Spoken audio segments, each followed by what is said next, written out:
Halo teman-teman, aku Radita Atsmaina, mahasiswi pendidikan sosiologi di Universitas Negeri Jakarta. Di video kali ini, aku akan membahas lebih dekat sebuah fenomena yang akhir-akhir ini sering muncul dan ramai banget dibicarakan terutama di media sosial. Apa itu fenomenanya? Betul sekali, fenomena brain rot. Tung tung tung tung sahur. Garam mararam anpali babe. Ballerina capuch. Ikan hiu melayang-layang. I love you sayang.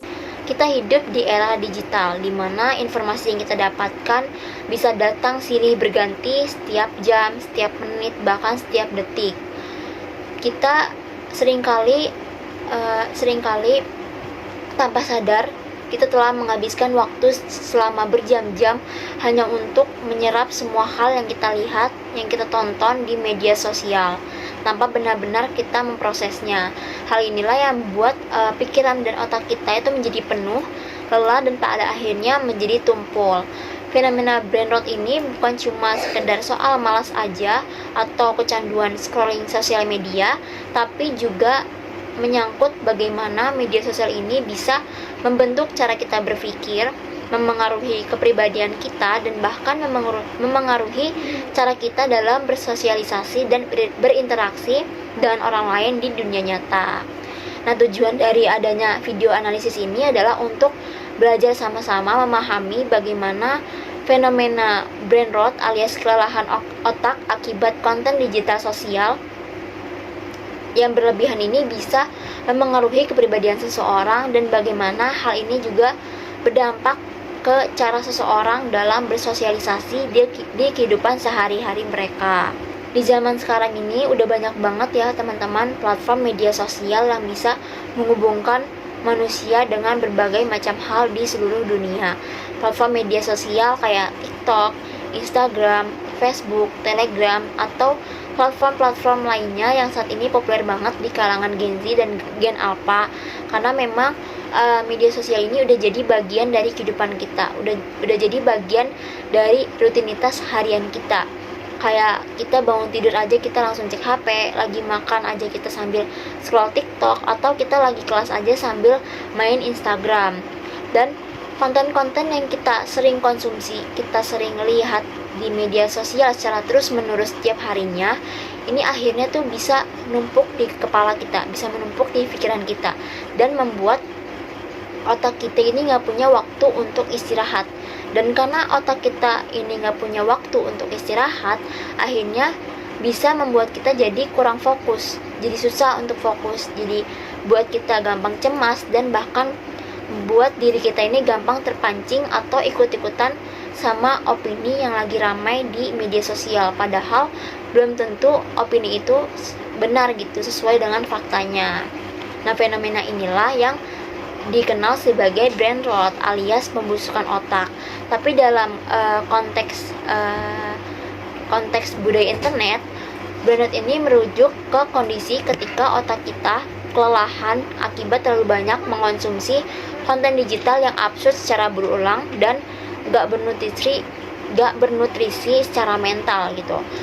Nah, istilah ini awalnya itu muncul dari meme dan budaya-budaya internet di media sosial, tapi sekarang udah jadi gambaran nyata gimana otak kita ini yang keracunan konten digital yang ada di media sosial ini bisa berdampak bukan cuma ke mental aja atau ke suasana hati kita aja, tapi juga berdampak ke bagaimana cara kita membentuk kepribadian kita di lingkungan sosial kita. Nah, misalnya karena terbiasa lihat konten yang marah-marah atau saling sindir di media sosial, kita jadi mulai menormalisasi gaya komunikasi yang agresif di kehidupan kita. Lama-lama kita bawa apa yang kita lihat di media sosial itu ke kehidupan sehari-hari, kita bawa ke kebiasaan kita dalam bersosialisasi. Jadi kita bisa lebih gampang ngegas, kita jadi sini sama orang lain, atau justru kita jadi lebih gak peduli sama sekitar kita karena udah terbiasa hidup di dunia maya yang serba cepat dan juga cuek. Nah, fenomena brain rot ini juga bisa dikaitin sama beberapa teori sosiologi yang ada. Salah satunya itu ada teori interaksionisme simbolik yang pernah dikemukakan oleh George Herbert Mead. Nah, George ini menjelaskan bahwa kepribadian kita ini terbentuk dari proses interaksi sosial kita. Kalau identitas diri kita ini dibentuk bukan secara instan atau secara cuma-cuma, tapi juga dibentuk melalui respons-respons yang kita terima dari lingkungan kita, kayak gimana orang lain melihat kita, bagaimana orang lain berbicara sama kita, dan bagaimana orang lain menyikapi, menanggapi sikap dan perilaku kita. Ketika interaksi sosial ini sekarang udah lebih banyak jadi di media sosial yang cepat, dangkal, dan juga seringkali tidak reflektif, maka pembentukan diri kita pun jadi ikut terganggu. Kita membentuk kepribadian kita ini hanya berdasarkan komen dari orang lain, likes dari orang lain. Kita membentuk dari apa yang kita lihat di beranda atau for your page kita, dan juga algoritma di media sosial, bukan dari interaksi nyata di lingkungan sosial kita gitu. Nah, hal ini itu berakibat sama cara kita membentuk kepribadian kita. Jadi kepribadian kita itu jadi bisa ikut berubah-ubah sesuai dengan apa yang kita lihat di media sosial, sesuai dengan tren viral di media sosial. Jadi kepribadian kita itu jadi mudah goyah dan juga bisa kehilangan konsistensinya gitu. Nah, selain teori dari George tadi, ada juga teori yang bisa kita kaitkan dengan fenomena brain rot ini, yaitu ada teori dari Erving Goffman. Benar banget, teori dramaturgi. Nah, melalui teori dramaturgi ini, Goffman ini menggambarkan sosial media atau kehidupan sosial kita itu sebagai pertunjukan teater, pertunjukan di atas panggung. Dalam kehidupan kita ini memainkan berbagai peran sesuai dengan konteks sosial kita.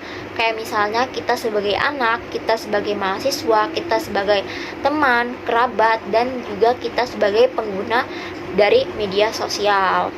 Nah, jadi dari pandangan teori dramaturgi menurut Goffman ini, media sosial ini menjadi semacam panggung digital di mana kita harus menampilkan versi terbaik kita atau versi palsu dari jati diri kita untuk mendapatkan pengakuan sosial dari orang lain di media sosial. Inilah yang disebut dengan front stage, di mana kita harus tampil secara sempurna, secara estetik dan lucu atau relatable biar bisa disukai sama orang lain. Sementara itu di backstage atau belakang panggung, yaitu kehidupan kepribadian kita yang sebenarnya seringkali bertolak belakang nih sama apa yang kita tunjukin di depan panggung atau front stage tadi. Sampai hal ini tuh buat kita jadi capek, buat kita jadi bingung, dan bahkan bikin kita ngerasa kalau kita ini bukan diri kita sendiri gitu. Nah, brain rot ini juga memperparah jarak antara front stage juga backstage kita. Kita semakin sering nampilin diri kita hanya demi validasi dari orang lain, tapi makin jarang refleksi tentang siapa kita sebenarnya, siapa kepribadian kita, siapa diri kita ini yang sesungguhnya gitu. Dan akhirnya kepribadian kita ini bukan dibentuk dari kesadaran kita sendiri, tapi dari performa kita yang terus menerus kita tampilkan di hadapan orang lain di media sosial.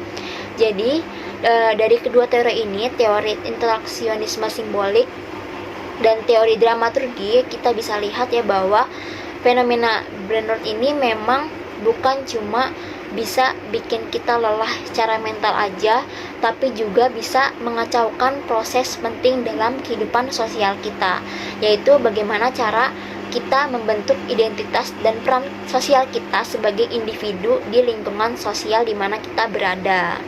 Dari analisis tadi ya teman-teman, kita bisa simpulkan bahwa brain rot ini bukan cuma soal kecanduan media sosial atau scrolling media sosial saja.